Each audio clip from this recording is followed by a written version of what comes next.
Good morning everybody. आप लोग काफ़ी दिनों के बाद फिर अपन मिल रहे हैं। काफ़ी दिनों से मतलब 2-3 दिन के बाद मिल रहे हैं। पढ़ाई आपकी ठीक चल रही होगी और आप लोग बराबर ध्यान दे रहे हैं। I believe in this. और यदि आप ध्यान नहीं दे रहे हैं तो कृपया ध्यान दीजिए। Time and tides wait for none. आपका समय जो है ये सरकता जा रहा है।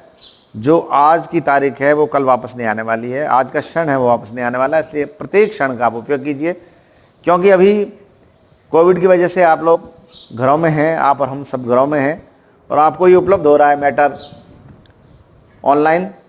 तो घर बैठ करके हम फालतू का काम न करके हमारे अध्ययन के मनन का कार्य करें। उसमें हमारे लिए बहुत ही फ़ायदे हैं और हम लोग जो पढ़ रहे हैं इसके बारे में आप लोग यदि रेगुलर हमारे लेसन के संपर्क में हैं तो आपको मालूम है कि हम कहाँ पहुँच गए हैं। पढ़ते पढ़ते हम कहाँ तक पहुँच गए। हम दूसरे चैप्टर के लास्ट वाले पोर्शन पे चल रहे हैं और जैव उर्वरकों से बढ़ते बढ़ते हम आगे जा रहे हैं। और आज मैं आपको नाइट्रोजन यौगिकीकरण जो जैव उर्वरकों का है उसके अंदर मैं आपको एजोला प्रोडक्शन के बारे में बता रहा हूँ। एजोला एक प्रकार का जलीय फर्न है। टेरिडोफाइट्स या फर्न एक ही बात है, जलीय फर्न है। यह अवेलेबल है यहाँ बाड़मेर में। मैंने आपको बताया था कि दाता कृषि विज्ञान केंद्र है, यहाँ पर ये उपलब्ध है और वहाँ से इसको हम लाए थे। यहाँ हमारे स्कूल में अंदर इसका हमने उत्पादन किया था। ये चीज़ मैंने आपको बताई थी। और एजोला प्रतिदिन 1 से 1.5 kg नाइट्रोजन का यौगिकीकरण करता है और इस यौगिकीकरण के अंदर कौन इसका सहयोग करता है? वो करता है एनामीना नॉस्टॉक। ये साइनोबैक्टीरिया हैं एक प्रकार के, साइनोफाइसियन आल्गी हैं और ये जो एजोला है उसके अंदर पाए जाते हैं और वायुमंडल की नाइट्रोजन का स्थिरीकरण करते हैं। अब इसको किस प्रकार से हम एजोला का उत्पादन करेंगे इसको बताने के लिए मैं आपको ले रहा हूं कि आप क्या कीजिए,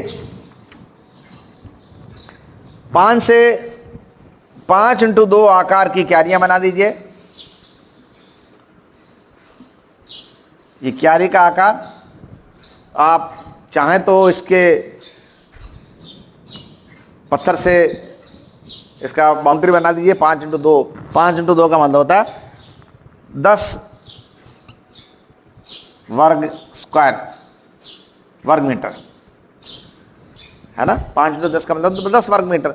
इसकी आप क्यारी बना दीजिए और इसमें क्यारी बनाकर इसमें 5 से 10 सेंटीमीटर ऊंचाई तक पानी भर दीजिए और इसके बाद में इसमें 50 से 100 स्पीसीज जो है एजोला डाल दीजिए। अब ये इसमें ग्रो करेगा और ग्रो करने के बाद में इसके ऊपर आप एक लेयर आएगी। इस लेयर को आप लकड़ी के किसी भी पाटे वगैरह से निकाल दें। सारा का सारा नहीं निकालें, जो निकालें वो आप काम में ले लें खाद के रूप में, और जो आपने नहीं निकाला है उसको आगे ग्रो करने दें तो आगे से आगे ये एजोला बनता जाएगा। इस तरह से एजोला का उत्पादन आप कर सकते हैं। और इसको धान या चावल के खेत में आप एजोला 0.5 से 1, ये इसकी जो मात्रा मैं आपको बता रहा हूं वो टन प्रति हेक्टर इसको आप दें। ये हो गया आपका एजोला के बारे में। अब हमारे पास एक चीज और है, नाइट्रोजन यौगिकीकरण वाले जीवाणु का जो हम वर्णन कर रहे थे। नाइट्रोजन यौगिकीकरण के जीवाणुओं का वर्गीकरण कर रहे थे, मतलब बता रहे थे। उसके अंदर हमने आपको ये बताया था। अब फास्फोरस, सेकंड चीज जो है वो फास्फोरस रूपांतरित जीवाणु।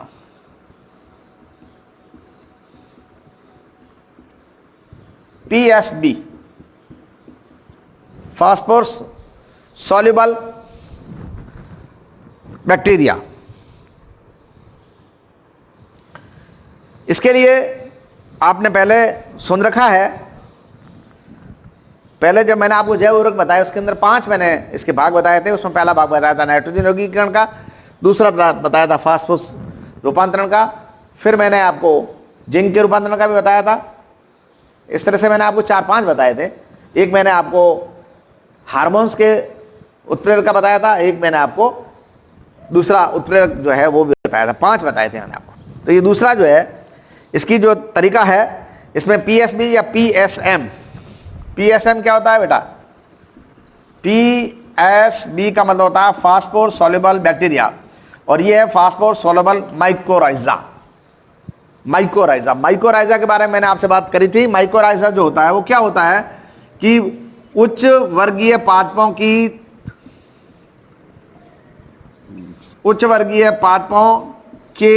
जड़ों पर पाए जाने वाले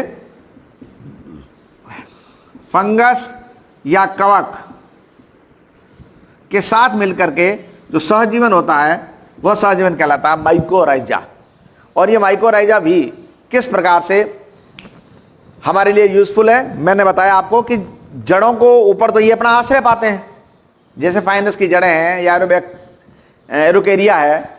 एरुकेरिया के अंदर तो ये जड़ों के अंदर पाए जाते हैं, पाइनस के ऊपर जड़ों के ऊपर पाए जाते हैं। तो ऑन और इनसाइड दोनों तरह से ये माइकोराइजा का एसोसिएशन मिलता है। ये वहां पर अपना आश्रय पाते हैं और भूमि की फास्फोरस वगैरह को लेकर के, या भूमि के अंदर नॉट ओनली फास्फोरस, दूसरे भी जो पोषक पदार्थ हैं वो जल ये पौधों को उपलब्ध कराते हैं, और पौधे उनका उपयोग करते हैं खाद्य निर्माण के लिए, और ये खाद्य निर्माण स्वयं के काम आता है और फंगस के काम भी आता है। इस तरह से ये जो माइकोराइजा है ये फास्फोरस सॉल्युबिलिटी को बढ़ाते हैं, इसलिए हमने आपको बताया फास्फोरस रूपांतरण जीवाणु और फास्फोरस रूपांतरण माइकोराइजा। ये 2 चीजें। और अब आपको बता रहा हूं मैं तीसरी चीज, वो है मिश्रित जैव उर्वरक। मिश्रित जैव उर्वरक ये क्या चीज है, इस पर 1 नंबर का आपसे सवाल पूछा जा सकता है। What is mixed bio fertiliser? What is mixed bio fertiliser? Mixed bio fertiliser ये यही है, इसके अंदर उच्च वर्गीय पादपों की जड़ों पर सूक्ष्म जीव माइकोप्लाज्मा, माइकोराइजा, जो कुछ भी है सूक्ष्म जीव उपस्थित रहते हैं, रहकर नाइट्रोजन, फास्फोरस, जिंक तथा अन्य पादप हार्मोन्स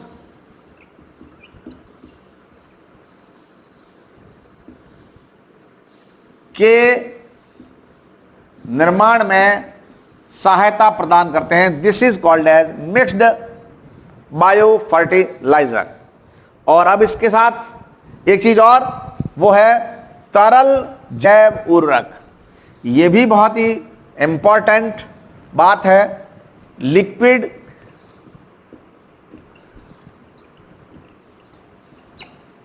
तरल जैव उर्वरक, लिक्विड बायो फर्टिलाइजर, ये भी बहुत ही इंपॉर्टेंट है। इंपॉर्टेंट हम लोग जब जिस प्रकार की हम कृषि कर रहे हैं, हम जो है रासायनिक उर्वरकों का प्रयोग ना करके हम किस प्रकार के उर्वरकों का प्रयोग कर रहे हैं, हम लोग मोस्टली जो है ये जो पढ़ रहे हैं इसके अंदर हमने आपको बताया है कि हम जो उर्वरक कर रहे हैं वो जैव उर्वरक कर रहे हैं, बायो फर्टिलाइजर कर रहे हैं। जिस प्रकार से हम ऑर्गेनिक खेती कर रहे हैं तो उसके अंदर ये उर्वरक ही काम में आएंगे, रासायनिक उर्वरक का हम कम से कम प्रयोग करेंगे। शुरू में भी बताया था कि जहां पर हम इस प्रकार की कृषि करते हैं, जैव कृषि करते हैं, वहां पर 2 या 3 साल पहले उस खेत में जहां पर हम जैव कृषि अडॉप्ट करने जा रहे हैं, उसमें किसी प्रकार का पहले रासायनिक उर्वरक काम में न लिया गया हो, इस बात की आपको सुनिश्चितता करनी है। यह देख लेने के बाद में हम उस फार्म का यूटिलाइजेशन जैव कृषि के लिए करते हैं। और जैव कृषि के लिए करने के साथ हम लोग जो भी इसके अंदर पदार्थ प्रयोग करेंगे वो रासायनिक उर्वरक काम में न लेकर के हम लोग जैव उर्वरक काम में लेंगे, और उसके बाद में पर्यावरण को किसी प्रकार की इससे क्षति नहीं होगी, जैव संतुलन बना रहेगा, पारिस्थितिक संतुलन बना रहेगा। ये सारा का सारा ध्यान में रखा जाना है। अब हम आपको बता रहे हैं इसके अंदर इसी दिशा में एक और चीज बताने जा रहे हैं, वो है liquid bio fertiliser. What is liquid bio fertiliser? You must be well aware with the thing कि what is bio fertiliser and what is mixed bio fertiliser, what is solid bio fertiliser and what is liquid bio fertiliser. तो जब मैं आपको तरल जैव उर्वरकों की बात करता हूं तो आपको यह समझना है कि ठोस उर्वरकों के बजाय तरल उर्वरकों का प्रयोग कृषि में ज़्यादा सफल रहा है। क्यों? क्योंकि तरल जैव उर्वरक हैं वो तुरंत मिल जाते हैं पौधों को, तुरंत सॉल्युबल फॉर्म है इसकी, हम सॉल्युबल फॉर्म में ले रहे हैं। जैसे ठोस हम ले रहे हैं, ठोस उर्वरक ले रहे हैं तो उसको सॉल्युबल होना पड़ेगा, उसको पिघलना जैसा भी है उसको मेल्ट होना पड़ेगा, और उसको तब जाके पौधों को वो उपलब्ध होगा। मृदा में दिए जाएंगे, सॉलिड जो है मोस्टली क्या दिए जाएंगे, मृदा में दिए जाएंगे। हम लोग जो तरल जैव उर्वरक देते हैं उसके अंदर बेसल, टॉप, ये सभी प्रकार से हम उसको दे सकते हैं। हम टॉप पे भी दे सकते हैं, टॉप ड्रेसिंग, बेसल ड्रेसिंग। तो जो आपने लास्ट ईयर पढ़ी थी बेसल ड्रेसिंग, बेसल ड्रेसिंग, दूसरी पढ़ी थी आपको टॉप ड्रेसिंग। अब टॉप ड्रेसिंग हम इसको फवारे के द्वारा, बूंद बूंद सिंचाई विधि के द्वारा, किसी भी प्रकार से हम इसको देंगे, वो मैं आपको अभी बताऊंगा किस प्रकार से इसको दिया जाएगा। लेकिन ये ज़्यादा सफल रहेगा। ज़्यादा सफल इसलिए रहेगा कि हमारे को देने से ये पौधों को तुरंत अवेलेबिलिटी इसकी हो जाएगी। और ठोस उर्वरक के रूप में यदि हम कोई भी हम फर्टिलाइजर दे रहे हैं तो वो पौधों को थोड़े समय के बाद मिलता है, कुछ समय लेता है उसको सॉल्युबल फॉर्म में आने के लिए या मेल्ट होने के लिए वगैरह वगैरह के लिए। तरल उर्वरक जो देने की विधियां हैं उसको मैं एक एक करके आपको बताऊं। इसको मैंने बताऊं आपको कैसे दी जाएगी। एक तो हम बीज उपचार के रूप में दे सकते हैं। अब बीज उपचार आप जानते हो क्या होता है। जो सीड हम काम में ले रहे हैं उस सीड को हम जैव उर्वरक के साथ भिगो करके उसके साथ उसका ट्रीटमेंट करके हम इसको दें। तो बीज उपचार के लिए क्या होगा, 1 kg बीज आप ले लीजिए, 1 kg बीज और 5 ml तरल उर्वरक, इसमें बीजों को डाल दीजिए। इसमें बीजों को डाल करके भिगो दीजिए और बुआई से पहले फिर इसको सुखा करके काम में ले लीजिए। यह हुआ पहला तरीका। दूसरा तरीका है जड़ उपचार। जैसा कि आपने पहले देखा था पीछे वाली जड़ उपचार या पौध उपचार भी कह सकते हैं, पीछे ये चीजें एक बार आई हुई है। कहाँ आई हुई है यह भी आपको ध्यान में रखना चाहिए। जैसे कोई चीज वापस आती है, रिपीट होती है, तो आपको ध्यान ऐसी चीज पहले कहाँ आई है और पहले आई है तो क्यों आई है, किस जगह आई है। तो इस तरह से आप यदि पढ़ेंगे, सुनेंगे, याद करेंगे तो आपको फायदा होगा। तो जड़ और पौध उपचार में क्या करेंगे, 50 ml उर्वरक ले लीजिए और इसको 1 लीटर पानी में मिला दीजिए। 50 ml उर्वरक को 1 लीटर पानी में मिलाकर उसका घोल बना दीजिए। इससे जड़ का और पौध का उपचार कर दीजिए और फिर इसको काम में लीजिए। मैंने आपको पहले ही बताया था कि हमने जड़ों को प्लांटिंग से पहले इसके अंदर इसको भिगो के रखते हैं बताया था मैंने 20 से 25 मिनट के लिए, आपको याद आ रहा होगा, आप देखना ये कहाँ है। अब एक एक चीज़ यदि मैं वापस इन चीज़ें बताने लगाऊंगा तो this will not fair for me and not for you also. आप लोग ध्यान दीजिए ना, आप लोग यदि ध्यान नहीं देंगे तो हम आपके अंगुली पकड़ पकड़ के कब तक साथ चलते रहेंगे। आप लोगों को ध्यान देना है कि कहाँ आया था। तो 20 से 25 मिनट मैंने आपको बताया था पहले, इसको जड़ों को उसके अंदर रखेंगे और उसके बाद में बाहर निकाल के सूखा करके फिर इसकी प्लांटिंग करेंगे। ठीक यहाँ भी ऐसा ही है। 50 ml उर्वरक को 1 लीटर पानी में डाल करके इसका घोल बनाएंगे, जड़ों को इसमें डुबो के रखेंगे थोड़े समय के लिए और उसके बाद में इसको सुखाएंगे। सुखाने के बाद में इसकी प्लांटिंग करेंगे, पौधरोपण वगैरह करेंगे। तीसरा वो है मृदा उत्पादन, मृदा उपचार, नॉट उत्पादन, मृदा उपचार या मिट्टी का उपचार। Soil treatment, seed treatment, root treatment.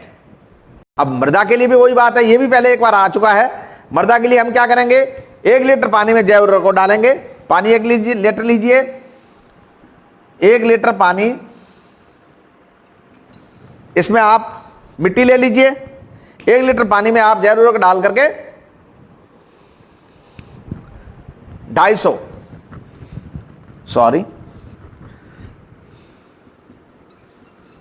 ml ये ले लीजिए और 400 ग्राम मिट्टी ले लीजिए चाहो तो। ये आप मिश्रण बना के सॉइल का ट्रीटमेंट कर लें। और एक और तरीका है जो कि मैंने आपको बताया कि हम बूंद बूंद सिंचाई विधि से या फवारा विधि से भी हम तरल जैव उर्वरकों का प्रयोग कर सकते हैं। बूंद बूंद सिंचाई विधि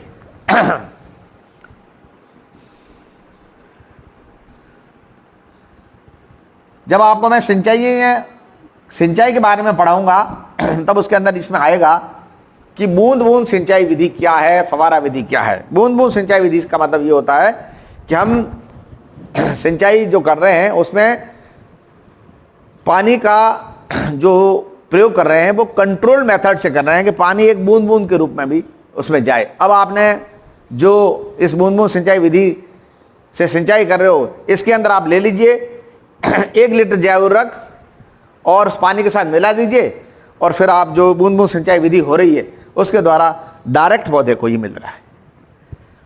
तो this is all about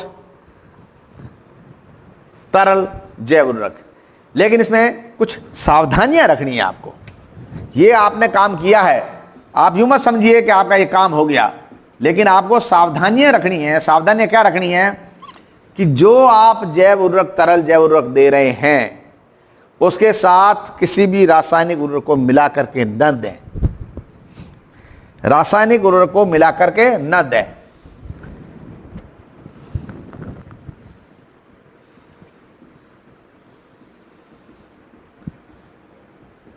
number 1।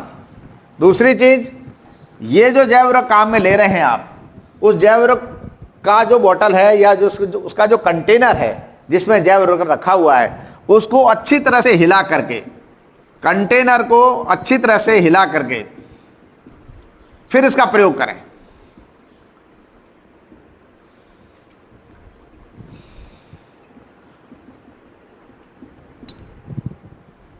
है ना।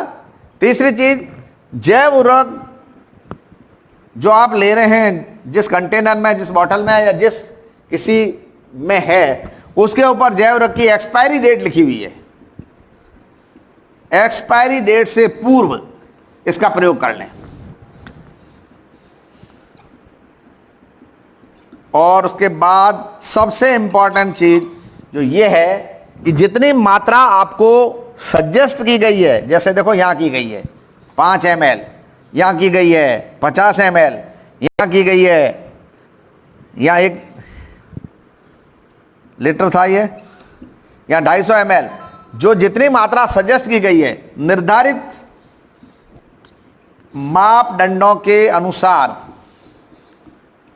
ही जैव उर्वरकों का प्रयोग करना चाहिए।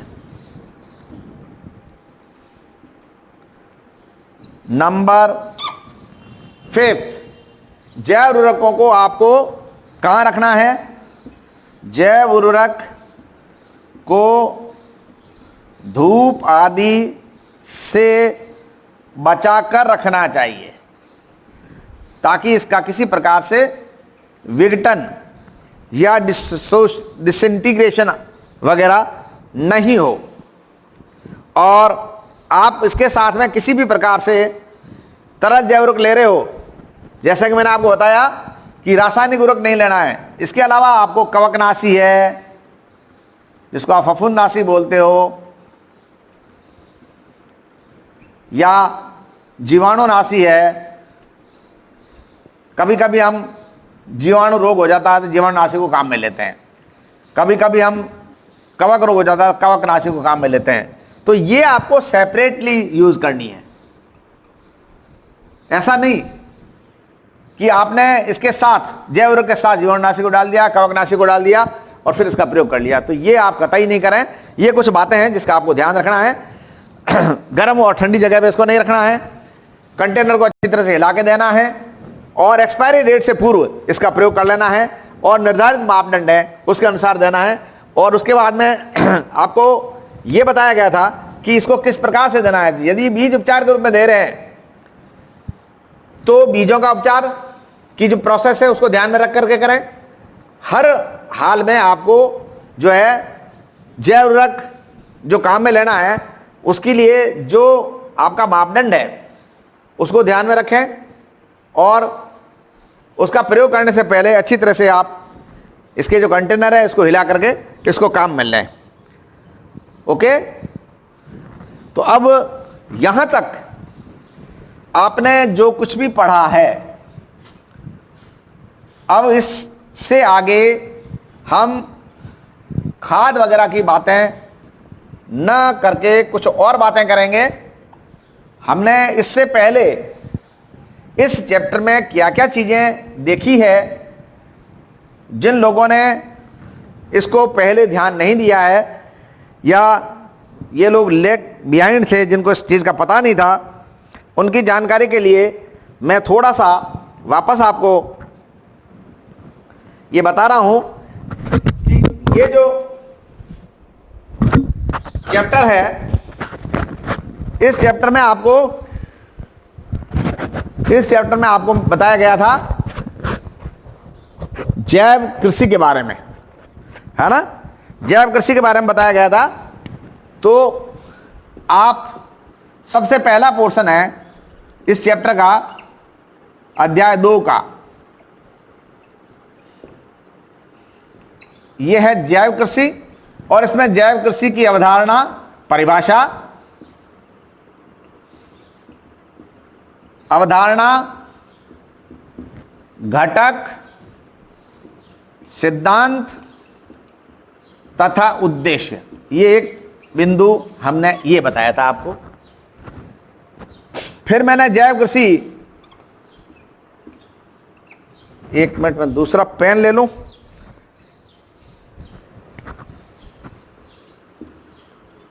जैव कृषि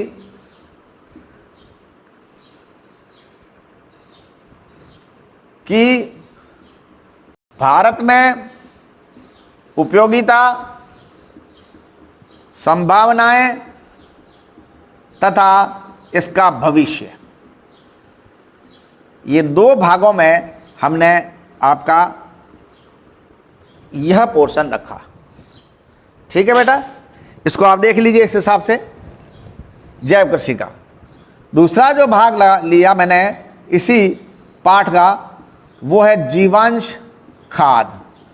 और जीवांश खाद के अंदर मैंने 2 भाग बनाए थे, स्थूल और सांद्रित।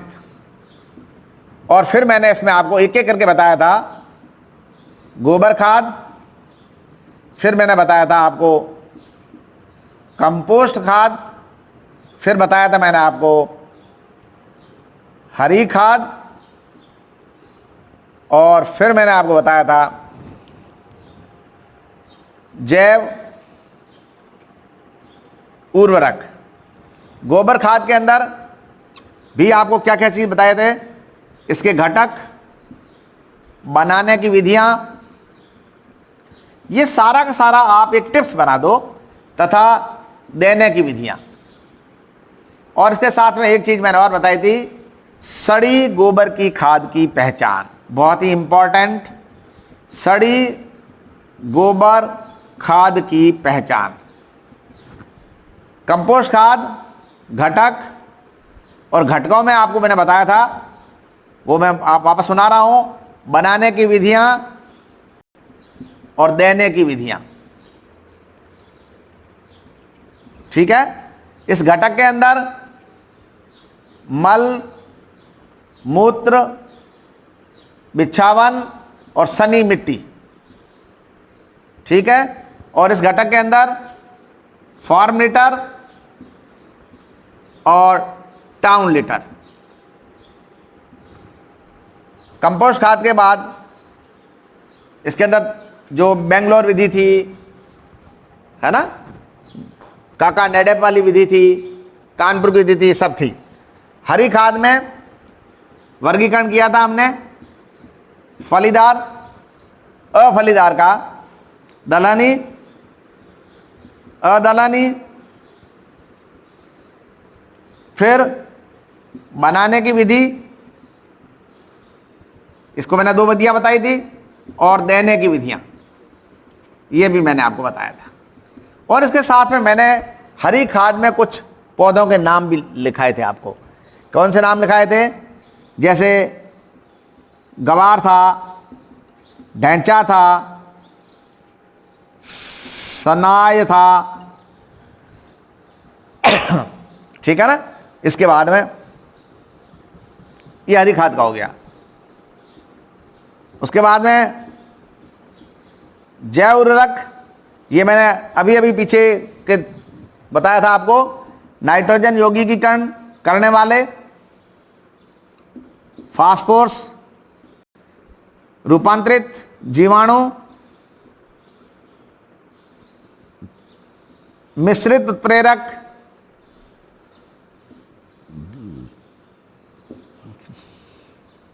जिंक विलयकारी, और लास्ट में हार्मोन का। और इसके बाद आपको बताया गया था, इस नाइट्रोजन यौगिकीकरण के अंदर अलग अलग बताए थे, जीवाणु, माइकोराइजा, साइनोबैक्टीरिया,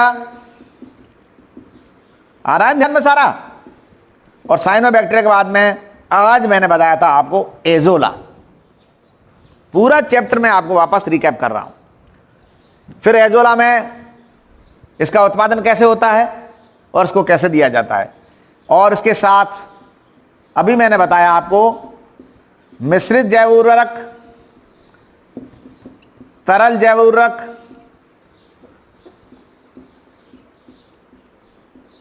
और जैव उर्वरक देने की विधियां, ये मैंने 3 बताई आपको, बीज उपचार, जड़ उपचार और मृदा उपचार, और लास्ट में एक चौथा चीज मैंने बताया था, बूंद बूंद सिंचाई विधि से भी हम इसको दे सकते हैं। और फिर लास्ट में बताई मैंने आपको सावधानियां कि किस तरह से हम इसको काम में ले सकते हैं। तो बेटा ये इतना हमने इस चैप्टर में पढ़ा है ना। मेरे ध्यान से ये मैंने एक छोटा सा नक्शा आपके सामने रखा है कि ये चीज़ें आपने इसके चैप्टर के अंदर देखी है। और अब इस चैप्टर में लास्ट में हम लोग पहुंच रहे हैं, जिसमें हम आपको बताएंगे कि कृषि पंचांग का कृषि में क्या महत्व है। कृषि पंचांग मतलब जो हमारा भारतीय शक संबंध का जो कैलेंडर है, उसके अंदर शुक्ल पक्ष, कृष्ण पक्ष, ये पक्ष आते हैं। और इसके अलावा किसान जो है वो किस प्रकार से इस तिथियों को या इस पक्षों को ध्यान में रख करके अपने खेत के कृषि क्रियाएं वगैरह पे ध्यान देता है, ये मैं आपको बताऊंगा। इसके बाद जो खेतों में लगने वाले, जो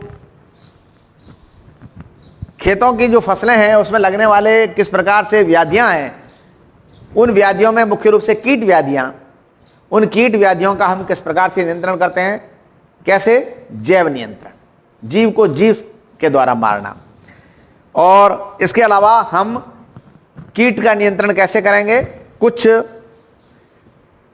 पौधों को काम में लेकर के। और उसके अलावा लास्ट में मैं आपको यह भी बताऊंगा कि कुछ ऐसे भौतिक प्रपंच काम में लेंगे, प्रकाश, फेरामोन वगैरह, उससे हम किस प्रकार से कीट का नियंत्रण करेंगे। तो ये कुछ बिंदु रह जाते हैं और ये मैंने आपको वापस बता दिया है। इसको बिल्कुल आप एक छोटा सा पेज बना करके उसके ऊपर लिख दीजिए। मेरे ध्यान से मैंने सारी चीज़ें लिखी है, यदि कोई चीज़ रह गई है तो आप जरा सा इसको देख लीजिए। आई डोंट थिंक कि कोई चीज़ रही होगी, मेरे हिसाब से मैंने मोटे तौर पे ये वापस आपको सारी चीज़ बताई है। कल मैं अब आपको कृषि पंचांग के बारे में बताऊंगा कि कृषि पंचांग का किसान किस प्रकार से अपने कृषि कार्यों में महत्व काम में लेते हैं। शुक्ल पक्ष का और कृष्ण पक्ष का तिथि देख करके अब घर से बाहर निकलते हैं कि दही पी के जाओ, गुड़ खा के जाओ, धनिया खा के जाओ, है ना, शगुन देखते हैं। आप लोग अक्षय तृतीया वगैरह मनाते हो तो वहां पे भी शगुन देखा जाता है। किसान जब बुवाई करता है तो बुवाई से पहले कब उसको बुवाई करनी है उसकी वो तिथि देखता है। सॉरी, वो क्या है, बिछुड़ा वगैरह भी देखते हैं, पता नहीं वो क्या पंचक वगैरह, ये चीजें ठीक है। लेकिन ये हमारा जो कृषि विज्ञान है वो भी ये कहता है कि कृषि विज्ञान के अंदर एक कृषि पंचांग बना हुआ है। उस कृषि पंचांग में कौन सी तिथि में आपको बुआई करनी है, कब इसकी कटाई करनी है, कब इसका रोपण करना है, ये सारा सारा मैं आपको कल बताऊंगा बेटा। तो ध्यान से आप ध्यान दीजिए। तो this is all about today. Have a nice day. Thank you very much.